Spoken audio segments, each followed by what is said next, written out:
அரசன் ஒரு ஆலயத்தைக் கட்ட எங்கே என்று தெரியாமல் குழம்பினார். அப்போது மணிகண்டன் ஒரு சிரிப்புடன், இந்த பூமியில் எனக்கு பிடித்த இடம் நான் சொல்கிறேன் என்று சொன்னார்.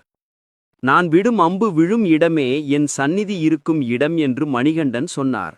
அனைவரும் மூச்சை பிடித்து காத்தனர். மணிகண்டன் வில்லை இழுத்தபோது வானம் நடுங்கியது. அம்பு ஒளியாக மாறி மலைகளின் மீது பாய்ந்தது.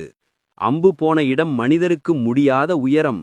யாரும் சென்றிருக்காத மலையின் உச்சியில் அது விழுந்து ஒளியாக பிரகாசித்தது. மலையை ஏறிச் சென்றபோது அம்பு விழுந்த இடம் எவ்வளவு புனிதமான ஆற்றலுடன் இருந்தது என்பதை அனைவரும் உணர்ந்தனர். இங்குதான் என் சந்நிதி இருக்கும் என்று மணிகண்டன் அறிவித்தார்.